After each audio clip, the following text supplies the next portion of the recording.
dia, Beto. Bom dia. Bom dia, Ryan. Yeah. Estou aqui querendo perguntar alguma coisa que eu vou responder. O que eu sei de 78 anos que eu tenho, então eu convivi com o da Fumaça, nasci aqui, e vou contar um pedacinho da história para o Beto, Deus e amigo. Que coisa boa. Seu Alberto, quem é Alberto Espíndola? Alberto Eugênio Espíndola. Alberto Eugênio Espíndola. É filho de Pedro Bonifácio Espíndola e de Teolinda Coelhã Espíndola, filha do Eugênio Coelhã, um dos primeiros moradores do Morro da Fumaça. Minha mãe. Meu pai, Pedro Espíndola, o primeiro alfaiate do Morro da Fumaça. Essa é a história dos meus pais. Seus avós? Os meus avós eram Dindinho Espíndola e a Dindinha Rosa Espíndola. Eles eram, me parece que eram da região da região de Uritomba, Absurda, por na época, quando vieram os antes de vir Morro da Fumaça. Vieram lá, depois vieram morar aqui no Morro da Fumaça, ali onde é o Arroz Fumacense. Meu vizinho morava ali, Bonifácio Espíndola, era meu vizinho, então ele comprou aquela cleva de terra ali dos que eram russos, que eram os primeiros moradores aqui. Né? Ele comprou aquela parte ali do então, não dos russos, né? Ele comprou do Vampiro Margotti. Do Vampiro Margotti. Era o terreno deles que começava ali no rio, ali na frente de Fumacense, e ia até lá onde os moradores do Bertão, a serraria do Bertão, era do meu vizinho. Isso foi em que época, senhor Alberto? Isso foi em 1900 e mais ou menos, não tenho bem fixado lá na memória, mas deve ter sido em 1918, 1919. 1918, 1919. No Morro da Fumaça. Junto com a sua família, que foi uma das primeiras, quais outras famílias que vieram mais ou menos na mesma época? A primeira família que veio para o Morro da Fumaça foi o seu José Guglielmo. José. E depois veio o seu José Siquinel. Era o pai do Jorge Siquinel. E o José Guglielmo, que era o pai de Santos Guglielmo. Esse muito conhecido por José Lucianos, industriais aqui do Sul, Santa Catarina. José Jorge Siquinel, filho de José Siquinel, e Santos Guglielmo, filho de José Guglielmo. E depois veio a família do Costa, comprou o terreno mais lá do Rio do Sanga, aqui no meio mais do Guglielmo, e no lado de cá mais Siquinel. Mais ou menos era essa, mais ou menos a divisão. E aqui que morava aqui no começo, eram os índios Guarani. Depois veio ser habitada pelos bielorrussos e não alemão, os poloneses. Um pouco de polonês e um pouco de bielorrusso, de russo, muito mais russo. Aqui eles tinham a igreja, os russos já, o cemitério. Isso tudo fica mais ou menos onde é a chácara hoje do Getúlio Fernando. E ele é um homem que saberia contar essa história mais a fundo, mais fundamental. E eu vou contando a história que eu escutava do meu avô e do meu grande amigo, que eu não esqueço nunca, amigo de paixão, que era o seu Antônio Matai. Ele me contava muita história do meu personagem. Eu gostava muito de mim. Eu gostava de escutar ele. Antônio Matai, um grande fumacense que nós tivemos no Morro da Fumaça. Político, muito sério, um homem honesto, um homem verdadeiro. E depois, então, veio esse senhor chamado Vanteiro Margotti, que comprou essa terra de terra aqui onde estava a fumaça. E ele já, comprando os terrenos, ele pegou e fez os piquetes. Cercou uns 3, 4 piquetes para alugar o pessoal que era boiadeiro, que traziam as manadas de gado, para não misturar o gado, então colocava em cada piquete e alugava o piquete para eles passarem a noite no Morro da Fumaça. Morro da Fumaça não, aqui foi chamado, a pessoa se chamava Vanteiro. Por causa que o Vanteiro Margotti comprou esse, então ele o Morro da Fumaça, onde nós temos hoje, era chamado Vanteiro, Parada do Vanteiro.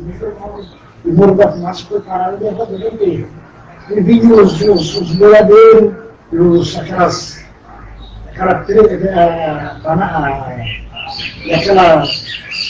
grande parte de vila, acabaram trazendo queijo, carne seca, salame, pinhão da serra, que eles vendiam em Tubarão e Laguna. Eles traziam isso e levavam de volta outro tipo de mercadoria que eles não tinham lá na serra. Eles compravam e vendiam. E aqui no Morro da Fumaça era uma parada. Dava quase sempre a tarde certa, onde os boiadeiros paravam o gado dentro do piquete, que era do Vanteiro Margotti, que alugava para eles passar a noite. Mas como aqui embaixo tinha muito mosquito, o que eles faziam? Eles subiam o morro onde está situado o hospital hoje.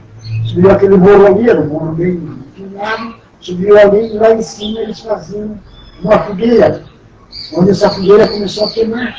E não parava, sempre chuva, sol, e a fogueira saía uma turma e vinha a outra, e tocavam nele e a fogueira continuava.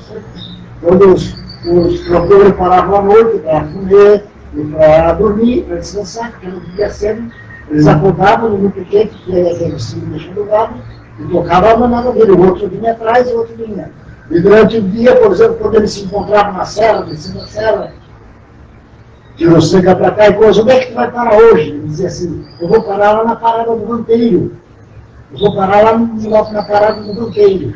Não era Morro da Fumaça, era a parada do Vanteiro. Aí nesse intermediário surgiu a família José Siquinel, que foi a primeira família do Morro da Fumaça, comprando essa serra do Vanteiro. Foi a família Siquinel e a família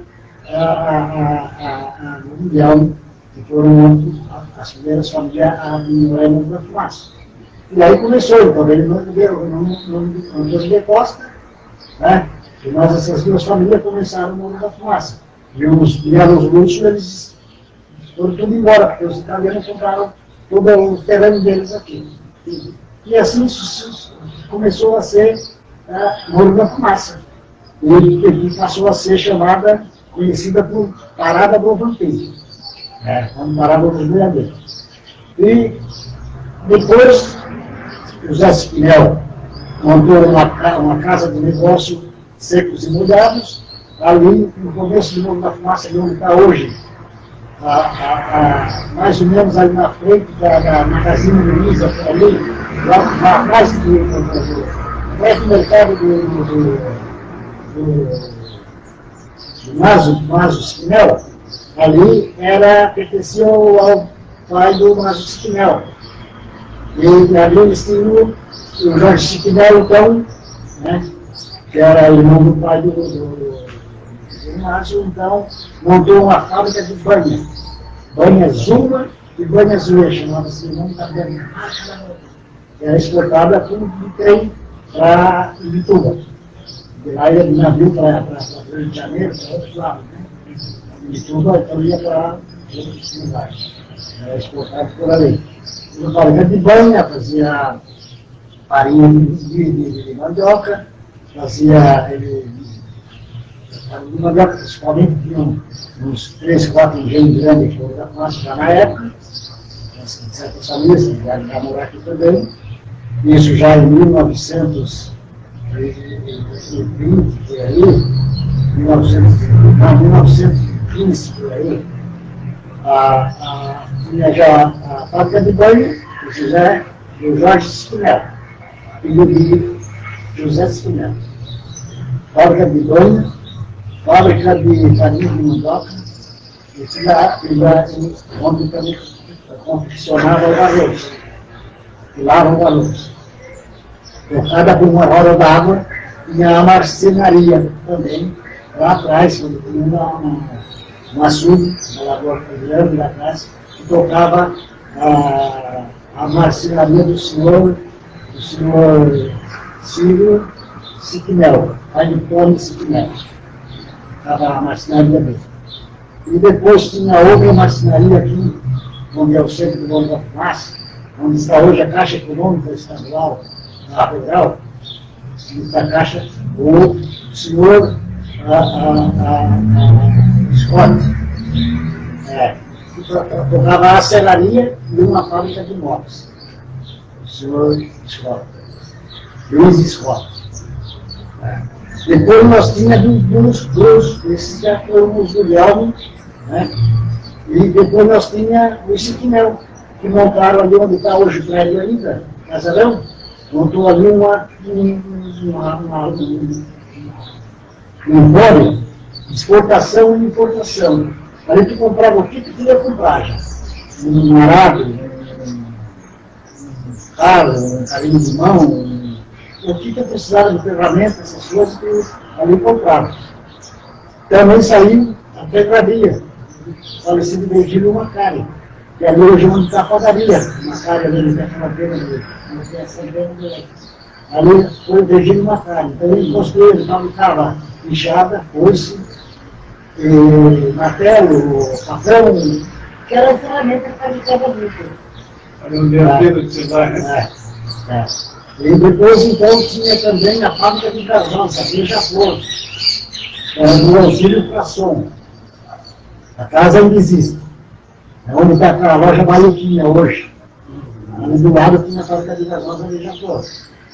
E além disso, tinha duas grandes charqueadas aqui no Morro da Fumaça. Uma, o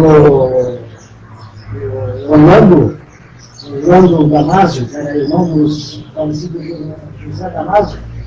Era uma grande charqueada que charqueava e mandava a carne para Tubarão, Laguna, aquelas regiões de lá que ia para outros lugares, né? Para lá.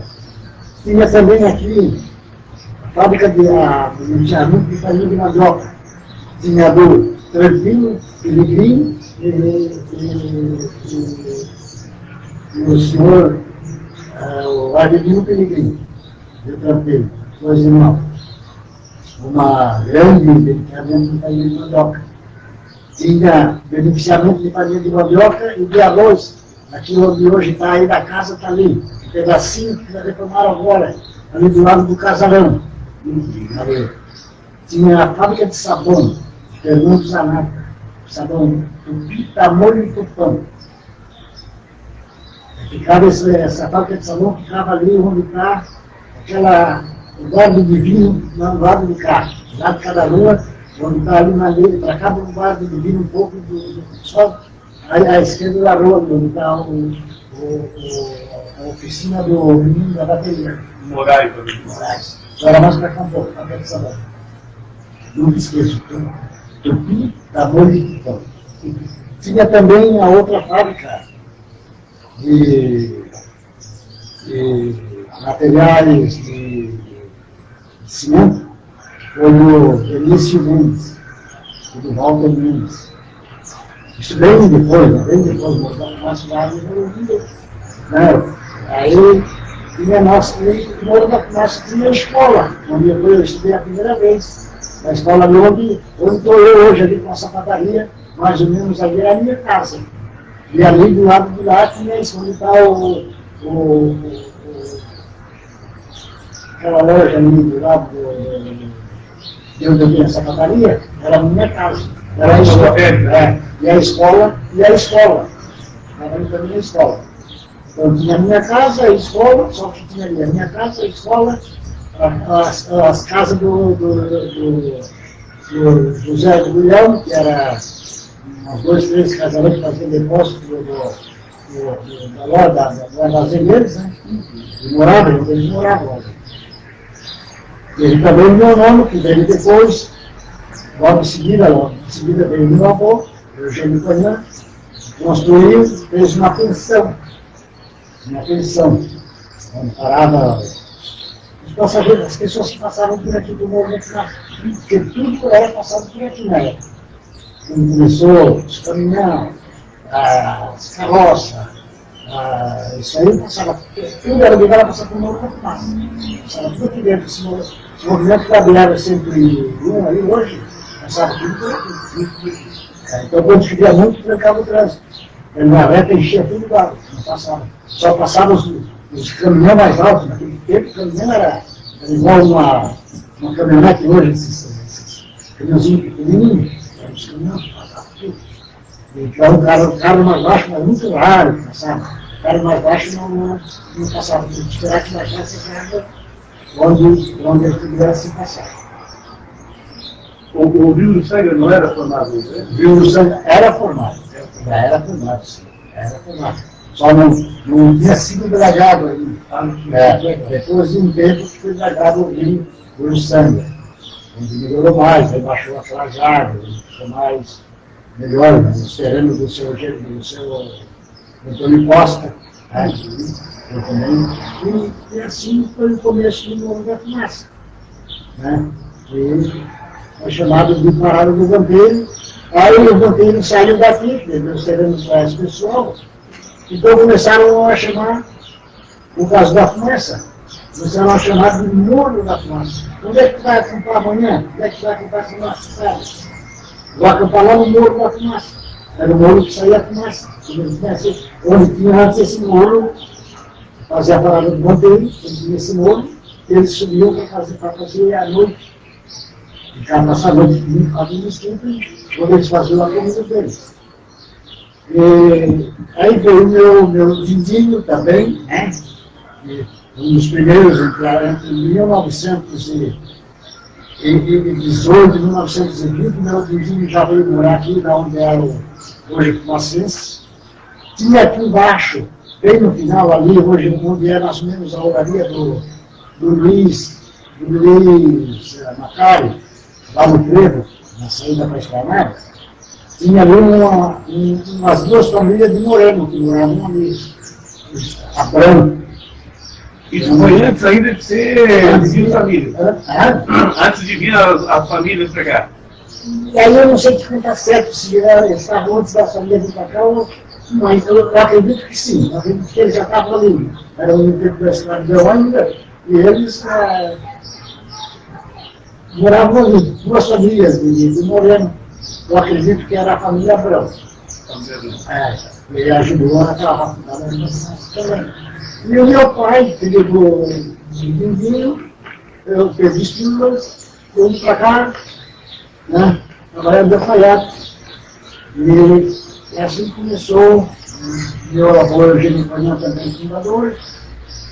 E eu, graças a Deus, sou um neto dos fundadores dos fundadores do Morro da Fumaça. Mas pode me perguntar alguma coisa, Beto, que eu sei que responder, eu te respondo. Alguma data, um pouco mais, São Alberto, o senhor lembra quem foi o primeiro prefeito de Morro da Fumaça? O primeiro prefeito de Morro da Fumaça foi Alcílio Fação. Morro da Fumaça, o primeiro prefeito foi o senhor Alcílio Fação. Porque Morro da Fumaça não tinha eleição antes, porque ficava entre meio da eleição, então ele foi nomeado pelo povo a prefeito de Morro da Fumaça. Ele mandou por 2 anos. Aí foi o segundo prefeito, Jorge Silva, que já foi eleito pelo povo. O terceiro prefeito de Morro da Fumaça, você sabe que nunca falhou a memória? Não falhou a memória? Mas o terceiro prefeito de Morro da Fumaça, meu Deus, Deu branco. Daqui a pouquinho nós lembramos.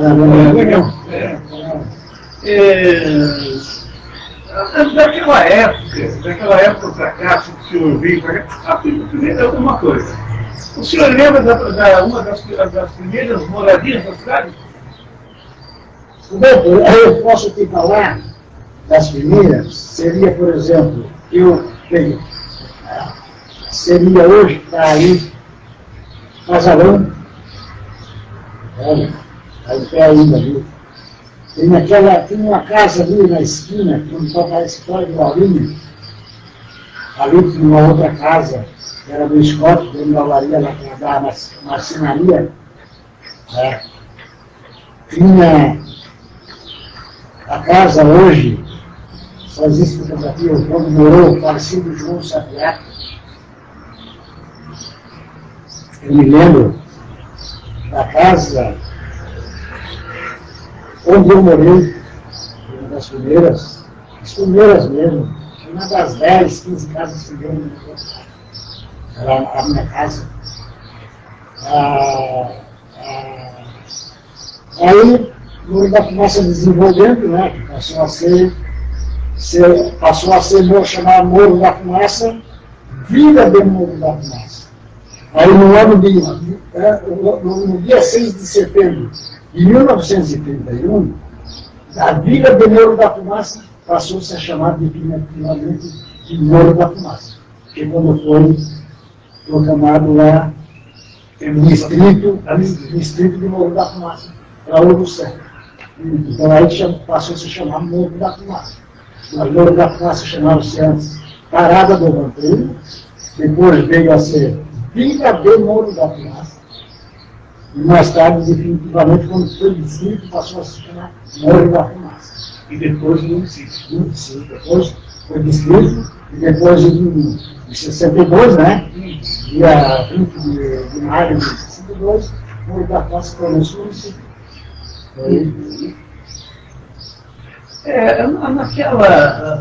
Naquela época, senhor Alberto, como é que era comemorado as festas locais?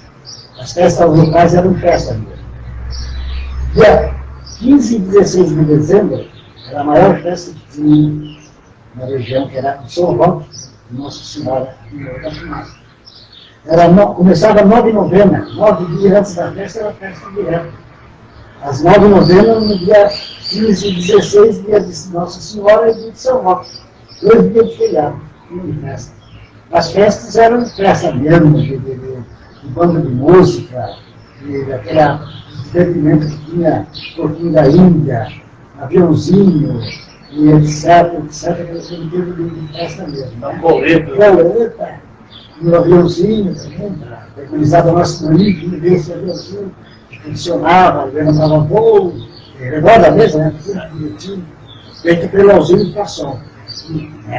Passão muito inteligente, ele fabricou o primeiro aviãozinho com o motor na bateria, ele fazia o aviãozinho levantar e corria o joelho, direitinho. O seu filho era no joelho, né? Era no joelho, era no joelho. Ele trabalhava no Correio também depois. Ele não era prefeito ainda? Não era prefeito ainda. Seu Alberto, o que motivou o senhor a montar uma loja de calçados e que época foi? Em 1958, eu trabalhava com o falecido João Sapiato, que era sapateiro. Aí eu não quis mais fazer concerto, fabricar, e já estava nessa cidade. Então eu disse, ó, Betinho, tu vai tocar sapataria aí, eu não vou fazer mais nada diferente. Então ele ficou só com uma loja de sapato. A Dona Maria, a esposa dele, tocava a loja de sapato. E eu, então, tocava o concerto. O concerto eu tocava num paiol, naquele que parecia no Fernando Zanata, que era primeiro que no espanhol. Eu aluguei uma partezinha ali com o Dorival, que era filho do Francisco Fernando Zanata, e ali montei o concerto. E comecei a consertar sapato, fabricar chinelo, sapatão, sapato. E aí, aos poucos, eu comecei a arrumar o sapato e fabricando, mas muito pouca coisa, porque nós não gastávamos sapato. Aí ele começou com o começo das minas de carvão, eu comecei a gastar mais sapato, porque usando o sapato no dia de chuva, a sola comia tudo. O carvão, a estrada, o carvão, aquilo comia tudo a sola, detalhava tudo. Eu levava para mim essa sola. E a loja de sapato minha começou assim. Eu fui a Criciúma junto com o Tadeu Sigésico. Tadeu Sigésico, um moço de visão grande. Ele também foi uma grande pessoa que morreu da fumaça. E hoje nós temos o João Barbosa, o terreno, por causa do Tadeu e o Nadir Rocha. Ele trabalhava no DNOS aqui no Morro da Fumaça, Nadir Rocha.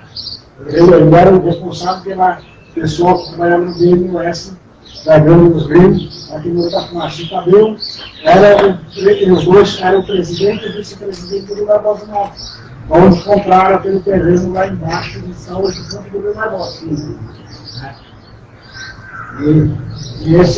E o Tadeu, então, montou uma padaria, que é ali onde está hoje, a enchente carregou a casa, que era do Monte Mansur, a enchente veio e carregou a casa. Ali hoje está do lado de cada uma de Costa, naquela ponte ali. E ali tinha a padaria, a água levou, e tinha a fábrica de imóveis que era do Gentil.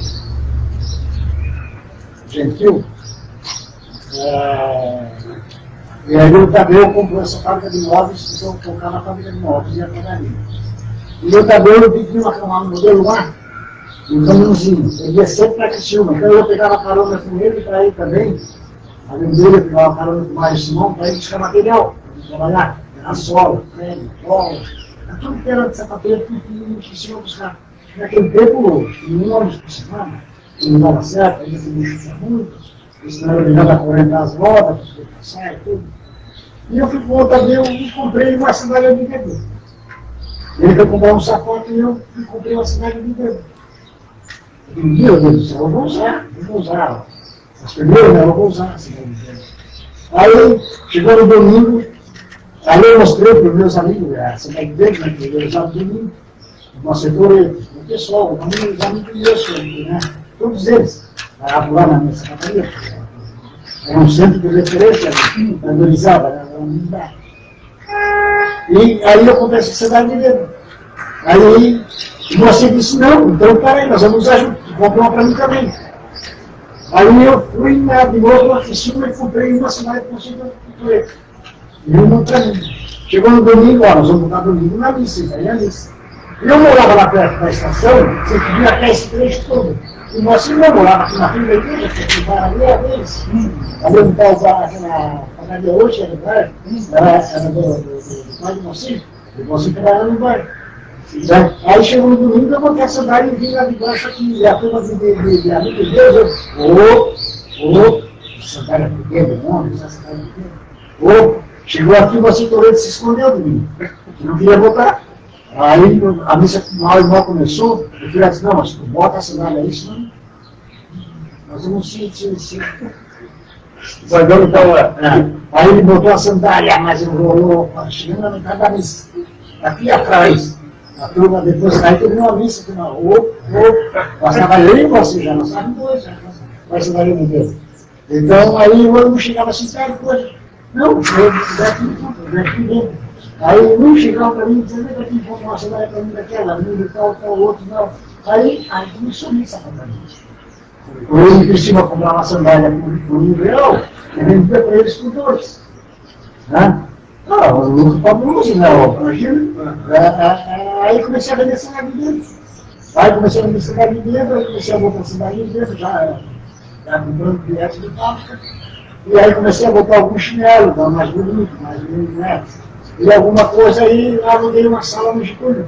Ali onde eu estou, a primeira implicação de ter ali.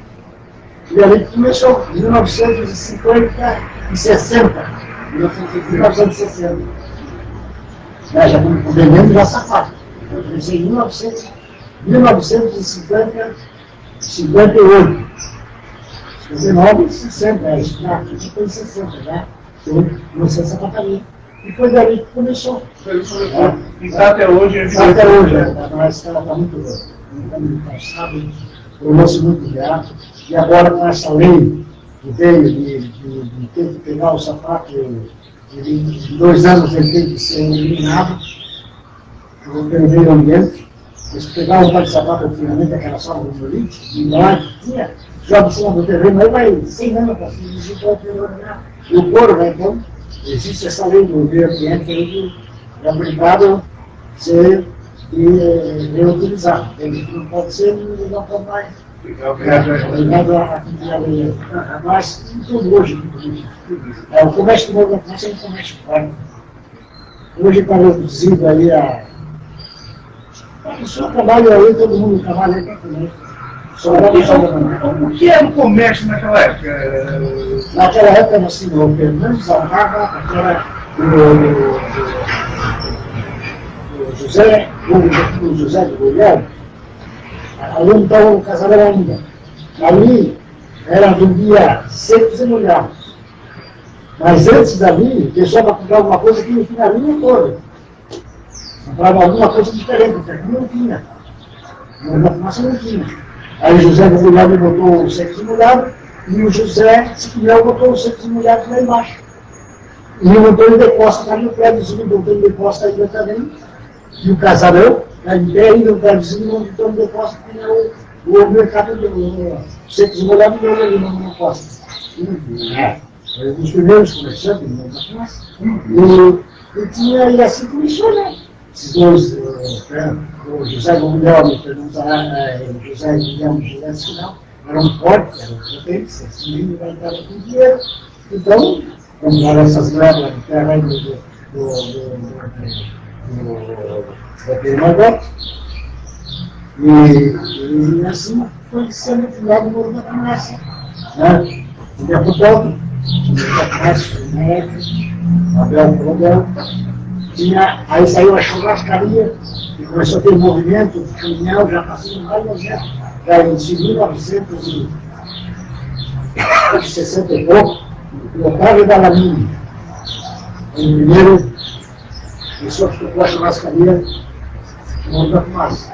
Tinha a fábrica de salão que eu falei, tinha meu pai, o alfaiate, o sabiato sapateiro, tinha o meu avô, da carroça e do restaurante, do Vitória, fazia comida também, dos caminhoneiros, do restaurante, aí também saiu o posto de gasolina, aí se do Fernando Zanata, já era Fernando Zanata, não tinha mais Julião, já era Zanata. Tinha a fábrica de móveis desses corpos, a serraria, serrava madeira, depois foi José Paulo,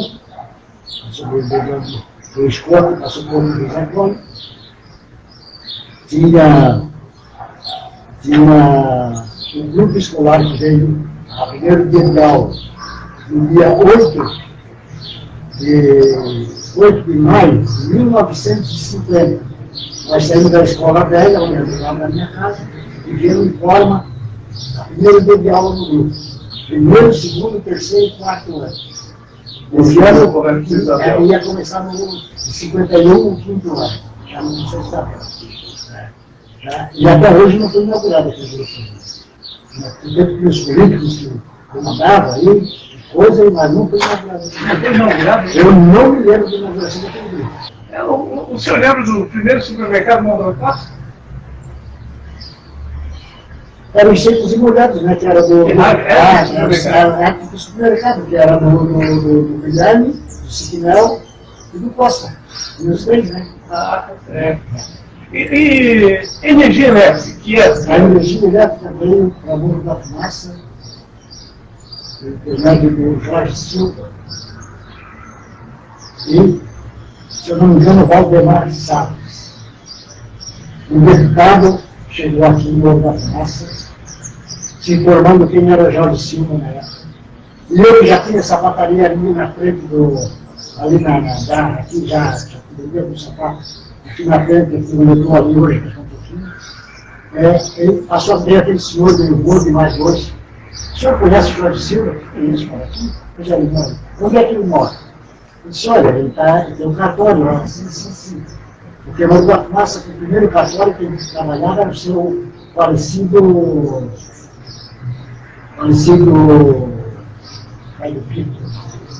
Santo Saquete. Santo Saquete depois foi Jorge Silva, cartório. Então o Jorge Silva, aí eu mostrei onde é que morava o Jorge Silva. Aí esse senhor chamava-se, que saiu depois, o deputado Valdemar Salles. Ele veio aqui assumir um compromisso com o Jorge na política para trazer a luz, trazer algumas coisas para ajudar para o distrito. Não é que se fosse. Porque a primeira energia do Morro da Fumaça mesmo era tocada por um motor a óleo, ali onde está o Banco do Brasil. Uma casinha ali que era o Jorge Schmidt, no final, tinha 40, 50 casas. A energia começava às 8 da noite e até às 10 da noite. E já acabava, não tinha mais. Só para começar o dia. Nós tínhamos aqui uma grande sociedade, que era o clube mais bonito da região, os maiores bailes na época. Quando era o 15 de novembro que foi derrubado, mas eu tenho que nossa, 15 de novembro. E durante a semana, quando ia ter baile, eles cuidavam tanto que era o clube que tinha ali o espelhado. Então, era tudo espelho na melhor. Então ia ter baile no Morro da Fumaça, no 15 de novembro. Eles abriam as janelas, aquelas cortinas que dentro soprava lá em cima, saiu pela janela assim, era interessante mesmo, e disse, hoje, olha, eu vejo as cortinas do 15 de novembro na fora. Coisa boa. Foi muito, mas era a maior sociedade que tinha, a pessoa de Criciúma, Rio Sanga, o maior Rio da Lua. Tinha as moças muito bonitas, na fumaça. E um clube muito bom, muito bonito, né? Não conheceu o 15 de novembro, né? Não, nem em pé a Casa Velha. Nem em pé a Casa Velha. Aquilo ali foi um livro que aconteceu no Fumaça. Derrubar a estação, depois podia ser uma biblioteca, alguma coisa. Derrubar o clube, 15 de novembro. Maior movimento que tem no Morro da Fumaça. Primeiro é o São Roque, o segundo era o 15 de novembro. Uma vergonha para aquela gente que eu tenho meu sinto vergonhado por aquele meu povo ali, que não tiveram a cabeça de deixar aquele povo. Vamos reformar esse clube, deixar na história isso aqui. E ali tem uma história ainda, que é o Casarão, que breve aquilo ali também vai ser desativado, não tem alguma coisa. Não sei. Mas, ali atrás do Casarão, há um cemitério, havia um cemitério? Não, o cemitério me conta, me fala uma coisa, eu vou te indicar uma pessoa que conta muita história também, sabe alguma coisa? Getúlio Paniano. Ali onde está aquela chácara do Getúlio Paniano, ficava a igreja e o cemitério do Belo Russo. Ali deve ter eu não sei em que lugar ali da igreja da chácara. Se é onde é a chácara, se era mais para cá, ou mais para cima, ou mais para baixo. Era ali atrás do hospital, era por ali. Então, quem sabe contar essa história de eu escutei uma vez esse Getúlio Paniano. Demorei vivo ainda para contar bem certinho a memória do Morro da Fumaça. E tudo que eu estou te contando aqui, Beto, pode pegar a data de alguma coisa, mas tudo é verdadeiro. Porque eu conheci a história pela internet, principalmente de política, que ele adorava falar com ele. Esse meu grande amigo, o Tony Macari. É um exemplo de homem. Ele chegou a ser vereador. Muito trabalho, depois de debater muito a política, que existia no Morro da Fumaça, a UDN e o PSD só. O Tony era da UDN, e nós éramos do PSD. Aí o Jorge pegou o Tony Macari de história, nós elegemos para vereador de Morro da Fumaça. Vem com nós. Ele tinha sido, não sei quantos vezes, candidato, não tinha como não tinha conseguido se eleger um homem de bondade, de vida, um homem de sabedoria, de inteligência. E não se elegeu. No partido da UDN não elegia ele. Ele veio para o PSD, ele vai ter votado, ele vai ter 146 votos, 147 votos. Para que nós vamos tirar para eleger primeiro turno. Depois nós vamos. Mas, rapaz, a diferença dos votos foram 3, 4 votos só. Ele teve, se elegeu, e nós votávamos. Já na época, foi um orgulho para mim. Ele era uma pessoa que eu gostava. Pelo menos eu gostava muito dele, né? Ele gostava de tomar o trago dele, e depois o Jorge Silva tinha um jipe. Eu guiava esse jipe. Eu pegava esse jipe, na hora que eu queria. Então eu pegava o jipe e ia levar ele embora, lá em cima do muro da casa dele. Então eu chegava no bairro ali pela 1h da manhã, começava a ver se não virava mais de grupo, o clipe que eles jogavam, no clube, eles jogavam, aquele jogo que eles jogavam. Então aí eu estava chegando, vamos me levar em casa. Ele vou lá observar o jipe do Jorge. Ele lá levava o jipe do Jorge e ele voltava na cara em casa. Então ele gostava muito de mim, né? Ele adorava. O pai do Pedro Macari, o pai do Miro, o pai do Edgar, filho dos amigos. Ele tem uma grande lembrança.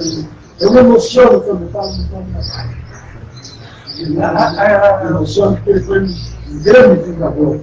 O Morro da Fumaça, aí a partir dali, quando nós estávamos na energia, a energia era o Jorge Esquinel, comprou um motor desses grandes, a óleo, e esse motor virava a energia para nós até às 10 horas da noite. Nessa primeira vez que cuidava dessa energia era meu pai. Até onde eu levei uma briga do meu pai, mas uma outra pessoa aí aqui da França, para energia.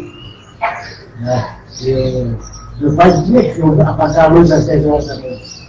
E o cara da noite ele não tinha que pagar essas 10. Tinha que pagar mais tarde. Ele era mandado também. Isso que era das 18 às 20 não, das 8. 8 da manhã. Às 8 da noite. 8 da noite? 7 horas da noite até as 10 da noite. 2 horinhas só? 2, 3 horinhas só por dia com energia. Só. Depois, então, aí se Valdemar Salles apareceu no Morro da Fumaça. E o povo do Morro da Fumaça vai se descobrir no Morro da Fumaça. Não vou ver a história do Valdemar Salles. Valdemar Salles foi um grande deputado da Morro da Fumaça. E eu acredito que até hoje Valdemar Salles não tenha nenhuma rua no nome dele. Eu não sei se existe isso aí. Assim como meu pai. Uma vergonha, meu pai é fundador do Morro da Fumaça. Foi o primeiro a falar aqui. Ajudou na igreja, fazendo tudo na igreja, fazendo tudo no funcionamento, na energia elétrica da primeira vez que veio. Meu pai fazia tudo, cuidava disso aí. E não sei agora, eu recebi qualquer coisa lá, botaram, parece uma ruazinha, que tem 4 casas no nome do meu pai. Isso é injustiça. Isso eles não sabem o que é injustiça. Quando nós sabemos é uma injustiça, não tem um monumento no Morro da Fumaça, que ele trouxe energia elétrica, ele trouxe várias coisas para o Jorge. Precisava o Jorge estar vivo para contar o que esse Valdemar Salles foi no Morro da Fumaça. E hoje não tem, não sei se tem. Aí me perdoe se eu estou falando, porque eu não sei se tem. Assim como o meu pai, que tem agora uma ruazinha com 4 casas, tem 4 casas, Pedro Bonifácio Espírito. Eu não sei bem se onde é que é ainda também. Qual é o campo que eles fizeram com meu pai? E Valdemar Salles, não sei. Um homem inteligente, um homem que foi um pai da Morro da Fumaça, um homem que ajudou a emancipar a Morro da Fumaça, um homem que trouxe a energia para a Morro da Fumaça. O Jorge Silva foi malvado, né? O Jorge Silva foi uma capacidade tão grande de ter uma palavra, de chegar em qualquer cadeira, qualquer banco, e mostrar na palavra dele que era as coisas. Eu estou aqui sentado, estou vendo ali no Pilares dos Esportes, Jorge Silva, estou aqui na frente do uma ele é muito conhecido, o ginásio do esporte Jorge Silva, não é nossa frente.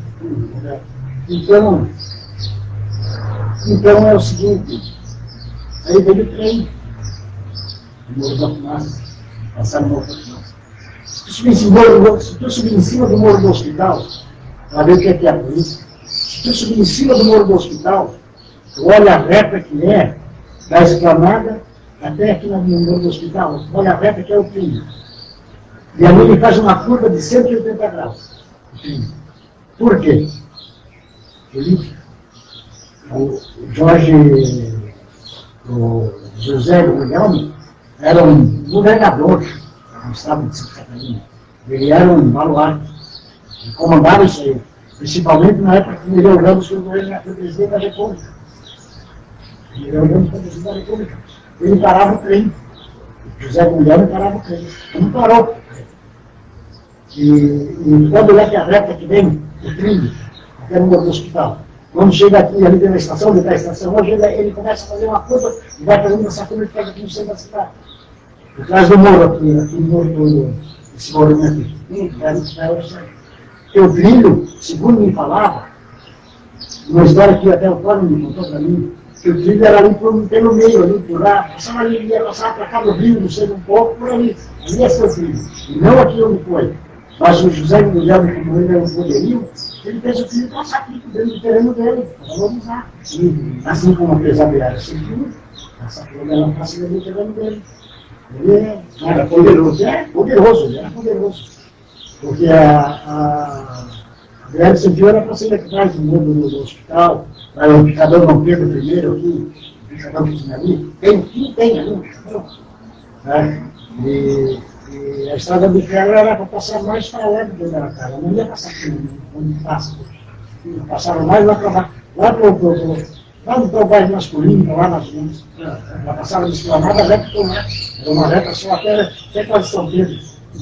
A estrada de ferro trouxe benefícios? Sim, foi maior compressor, maior a indústria de matéria de movimento militar. A estrada de ferro passou aqui, foi a sorte, senão o jogo fácil não existia. Era a linha 2.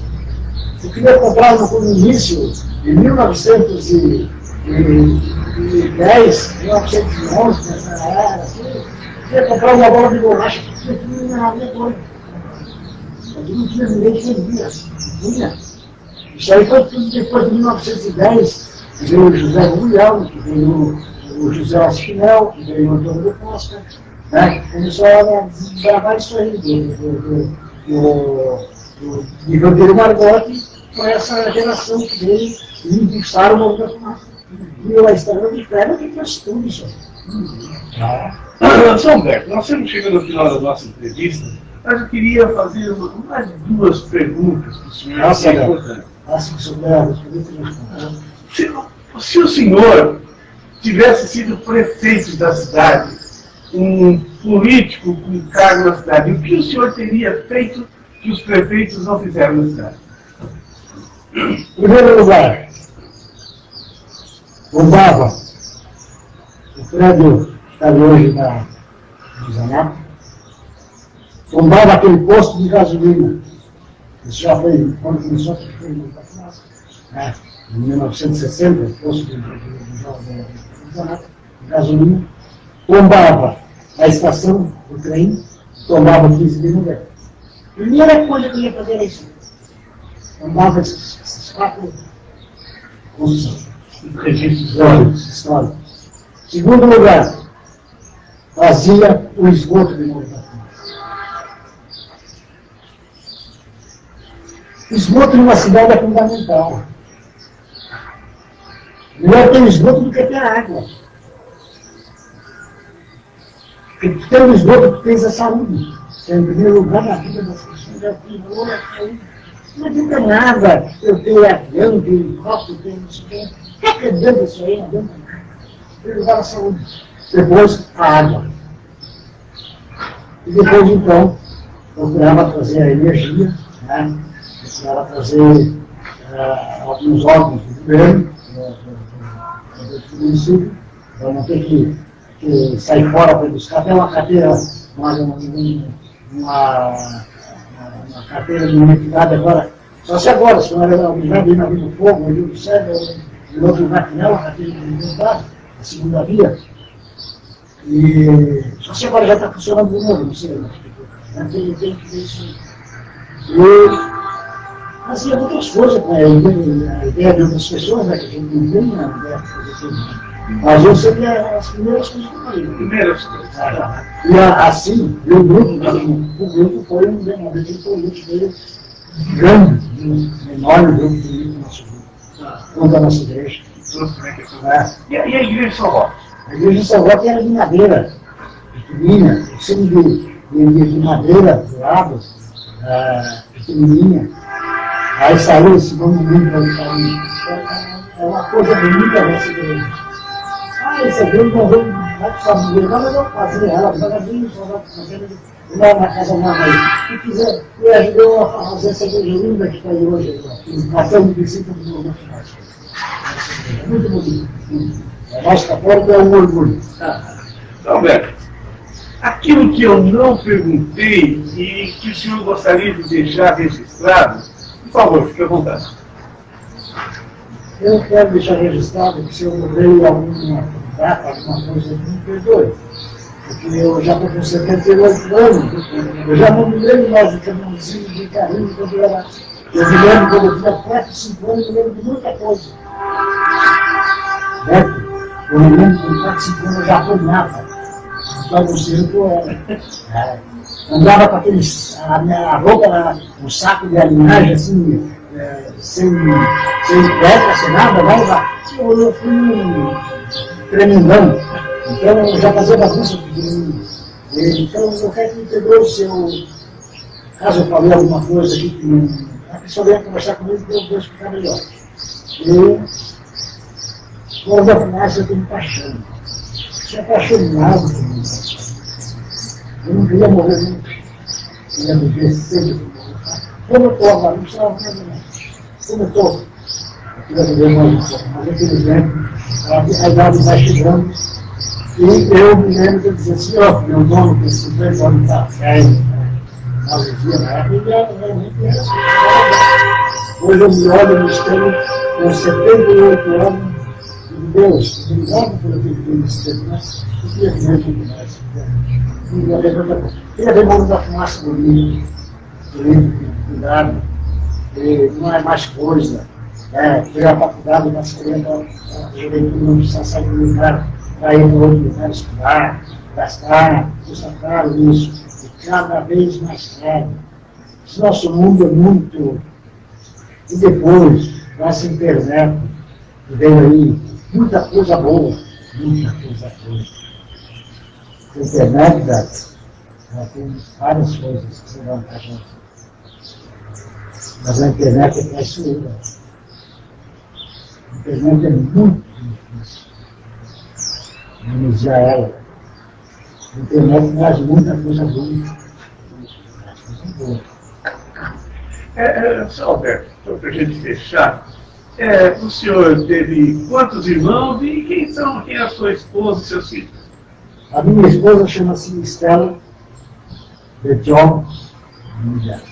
Nasceu em Rico Prudente. A Estela é uma pessoa que eu conheci ela linda, sempre foi linda. Muito querida, carinhosa, boa, ajuda sempre muita gente. A Estela é uma paixão, minha paixão. Sem ela não vive. Todo mundo tem o seu lado bom, o seu lado ruim. Todo mundo erra, todo mundo acerta. Eu tive meus erros, eu tive meus acertos. E assim eu fui levando a vida. E a Estela, então, é uma pessoa que eu adoro. Em primeiro lugar, Deus, em segundo lugar, a Estela. Em terceiro lugar, a minha família. Né? Meus filhos, Betinho, que conhece muito bem. Gosta do nosso Deus.